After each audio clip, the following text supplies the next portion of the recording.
Ginger Cook. In this week's video review, one of my students who takes our Wave and Water class, master class on Ginger Cook Live, sent me in a painting based off of this one that it was part of the lessons that we do in that class. And what we're going to do in this review is kind of talk about the painting that she sent in. I did a small picture of it, alright? And this was the original that she was working off of, the lesson she was working off of. And let's talk about what was working and what wasn't in this particular picture. Now what I want to do is just for a minute, just put these like this. And the first thing I always want to say in a video review is, what has this artist done that's really quite awesome? I have to say that I love her sky. I love the sky in this. I think it's very dramatic. You can see in mine that I have an interesting sky with clouds, but I really think this sky feels just fantastic. I really like it. And so let me just move mine out of the way, and I'm going to zoom in on hers for a minute and just put it up like this and take my nifty little zoomer, zoom in like this on the picture. You can kind of see what I'm talking about. So I think this is a very dramatic sky. Now, and then the next thing we're going to go to is that one thing that's very important when you're doing water is to make sure this line here is level, and it is. Sometimes you'll see people and they'll tilt the horizon line. The horizon line is where the sky meets the ocean or the land if there are no mountains, okay? So in other words, that horizon line is running right along here. The mountains are above it. Does that make sense? So all perspective is done off the horizon line, okay? So I really quite like this. The thing that bothers me a little bit about the sky, and I'll tell you why, is this. I love the clouds and all of this, but I would have toned down these two dark areas, and here's why. In any painting, this is just a fact, your eye will go to the lightest light and the darkest dark. And where is that? Well, it's where this white cloud meets this dark patch of sky. So even though the sky I think is very dramatic and beautiful, I would have toned down this dark blue a bit, okay? Not had it quite so pronounced, okay? So that would be one thing. Now the next thing we're going to talk about is I like how she got her ocean in here. And remember, the color of your water is a mirror to the sky, so she kept the same tones in here as the sky, and I think she probably was thinking she needed this dark cloud up here. If she had wanted to keep this dark, then she had to tone down the gray out the white, or tone down the dark blue. That would have been something that she could have done. The next thing we're going to talk about is the mountains. Now, she's got some very nice rocks all coming down here, and I'm going to bring my picture back for a minute and show you mine. And again, I've got things kind of, let me zoom back out here. Mine's been varnished, so that's why you're going to see a little bit of a glaze on mine. I varnished mine. Once you varnish it, you get a little bit of that, but that's okay. It's just, I think I was demonstrating how to varnish a painting. Anyway, the cameras don't like varnished paintings. But again, you can see that while it's true I've got some lines down, I've broken them up with some coming down this way. Do you see that? Some of these are broken up a bit. So it's not, everything is just not cloned all this way. And if we put hers back, we've got a little bit of that, but not enough. Let me just zoom in really tight here. So while there's a line here, it's not dark enough. There's a little bit right here. And again, the contrast between here and here is pretty bright.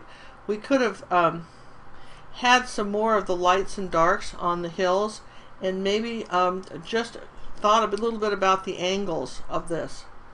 Okay, so now the next thing we're going to talk about is the water. Now, if you imagine that the water's just kind of rolling back and rolling up to the shore, and then the one that she was working off of, the lesson she was working off of, I've given quite a bit of room for the water to curl back and come back. You see there's this area where it's coming, and then it's like a big C. It's going to do this, okay?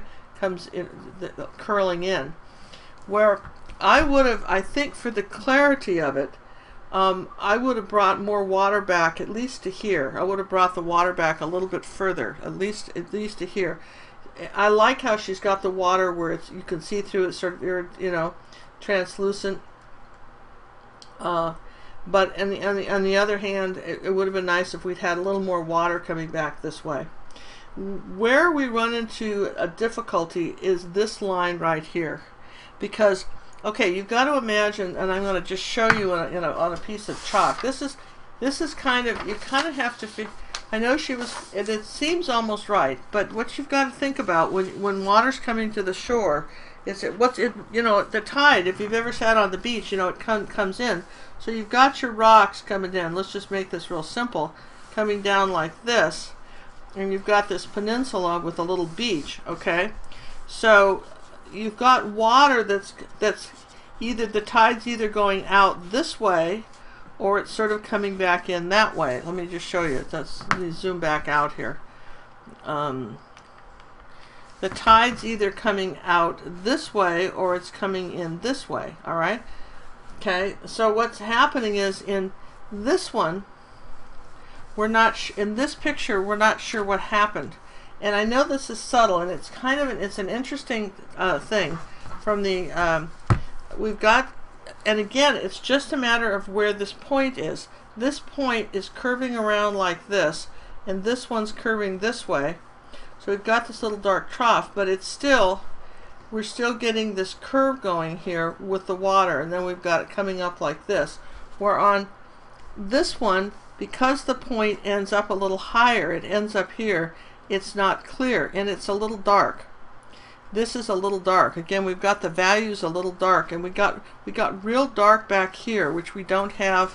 Let me show you in this part of the picture. You see this wave doesn't change that much.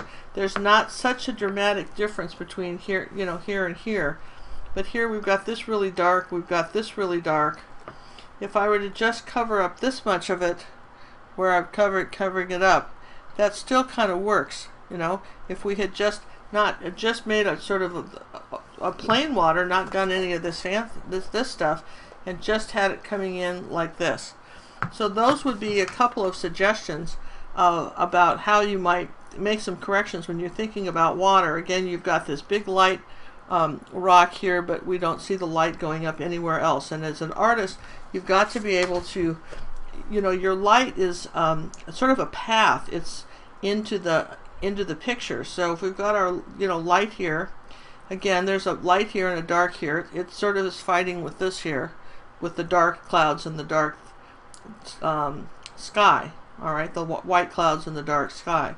So I would have probably glazed over some of this bright orange, or at least brought bits of it up this way on the rock, because I'm not sure why it's light right here. In the original picture that she took from the lesson, you see I've got a light rock here, but then it follows up, and then I've got another little light back here, and it's not as bright. And so how do you know what something is as bright or dark is? Well, you've got a grayscale, and that's what most color wheels come with one, come with the grayscale. And so if you had a black and white picture, white being as white as, say, this paint tube, okay, white being as white as this paint tube, this paint tube is a lot whiter than this. Does that make sense? It's a lot lighter. Where when you're looking at of course it is too, but this really grabs your attention, this big piece of bright orange, and it doesn't go anywhere else. So I would have toned that back. But all in all, I say that I think what this artist got the most out of this was a really masterful sky.